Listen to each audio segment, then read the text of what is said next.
Morning guys. Day 4. Had a bit of a problem with my pod point charger yesterday afternoon. I rang their customer services because there was a clicking sound and there was a red light on the base of the unit, which indicates a fault. Now I've looked online and this problem seems to go way back to 2015 and beyond.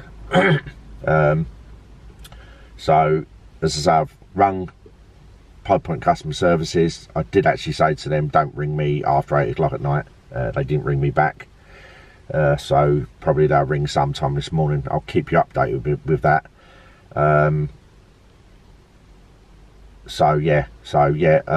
What happened was I tripped the main supply and didn't do nothing, as the forums that I'd read said didn't do nothing. So I then tripped it again and left it off for about a minute and a half, then tripped it back on again, and luckily enough it reset. So I don't know if that's a fault with the circuit board, bad design, the fact that these are still having issues. I'll be honest with you, it was kind of like the only channel I had. I mean, I'm not knocking Derek Clark at this point or Nissan, but basically I wasn't offered Chargemaster or pod point, and I'll be honest with you, when I first sought out information from both those companies, pod point was the only one that didn't get back to me. I actually spoke to someone. I didn't leave an email because I believe in clarifying in commerce rather than emailing. Email's greatest place, but you've got especially on things like this. Anyway, so I rang them and they didn't get back to me with the information. Had nothing come back at all. Chargemaster did.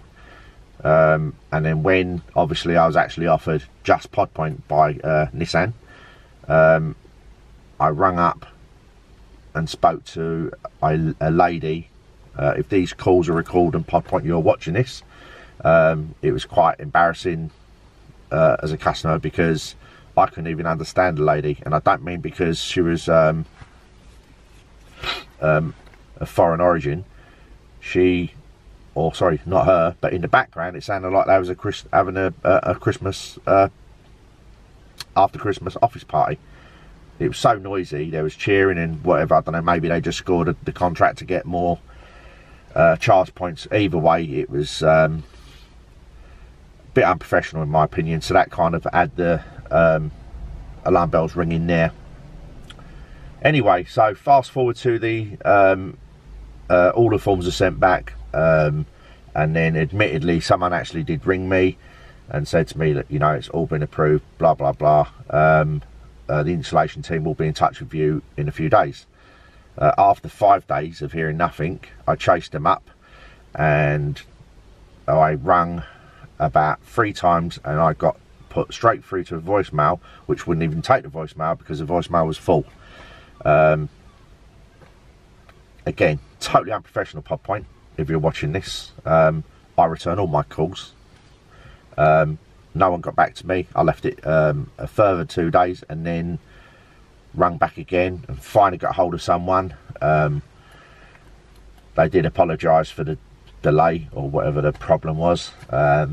Obviously I appreciate that you guys, pod point this is, are going to be busy, because obviously not just as the 2018 Nissan Leaf has been launched, there's other people that are going to be buying other BEVs as well, so you guys are going to be quite busy. But the fact that you didn't gear up for this, when you know that it was going to be a surefire hit. I mean, you only had to look at the sales in Japan, the pre-orders in Europe, which totaled, I think it was 13,000, or a really high number. Anyway, and I know that obviously you don't install pod point all over Europe. I know maybe you do, but the bottom line is, you didn't gear up for it. And it kind of speaks volumes now that admittedly it's the day after that I've still waiting for a phone call. I say it was like 3:30 yesterday afternoon. Maybe you guys finish early, don't know. But the fact you haven't got a dedicated 24-hour hotline for something so vital as this, I did explain on the voicemail that I actually left that I'm actually using this charging point as a source of power for a taxi stroke private hire vehicle, which means that, and I don't expect to be treated any differently from anyone else, but you have to appreciate working vehicles, we need to be maybe prioritised, or at least for everyone you need a 24-hour hotline phone number.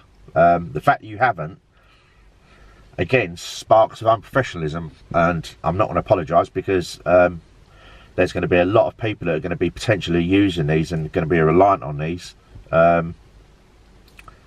work, like in the coming months and years. I appreciate that it's so early into the production run and we haven't got the other models yet, so maybe that isn't the case, but I just think the fact that there was no one there physically to take my call at 3:30 in the afternoon is not good enough, personally. If I had the option to have that unit taken out and replaced with a brand new unit, I would definitely go ahead with that, and I'll keep you updated, guys.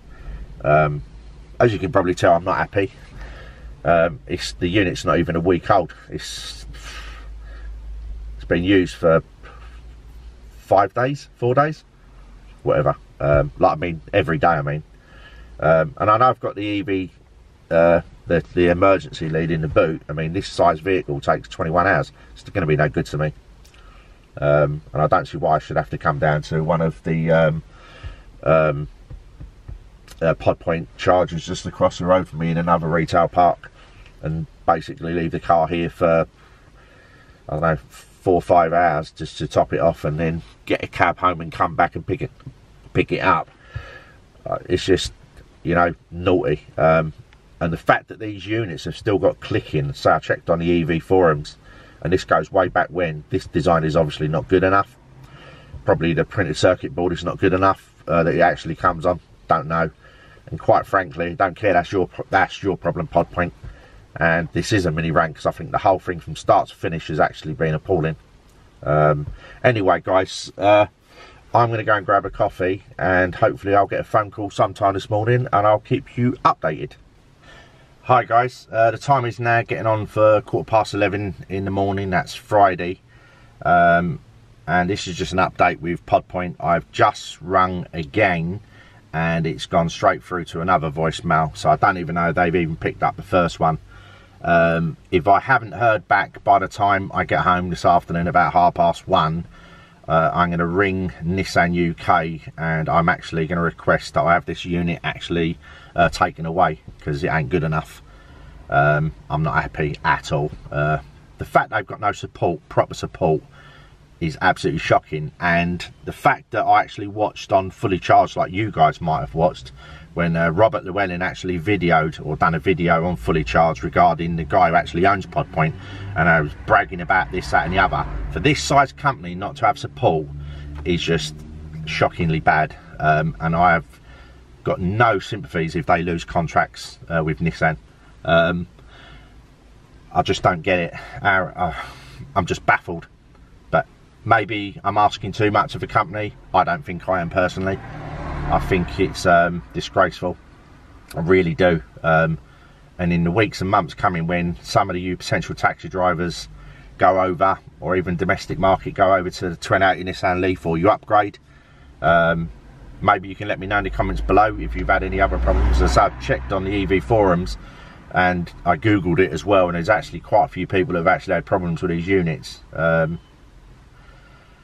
don't know what else to say apart from the fact that I'm like really annoyed. It's an understatement. I'm being kind of restrained, and I'm a very calm person, but I just think the fact that you can't actually reach no one is just ridiculous. I mean, it's a business hours, it's in the middle of the day, and so they either don't have any support whatsoever, obviously, because I've tried googling other access ways that I can actually contact them. You can actually email them, but if they ain't picking up the phones, they're definitely not going to be picking up the emails. And if they're only picking up the emails, they should actually state that as a preferred or the only option to contact the company. But why you have to contact, I mean, what happens if your internet's down and you can't it just, the whole thing is just absolutely shockingly bad. Anyway guys, rant over. I will update this this afternoon when I ring them again. I'll try them again. Obviously they might actually contact me. I'm not holding my breath, because if they haven't contacted me in nearly 23 hours now, I can't see it happening anytime soon. So yeah, not good. But anyway guys, I'll speak to you guys later and I'll keep you updated. Bye.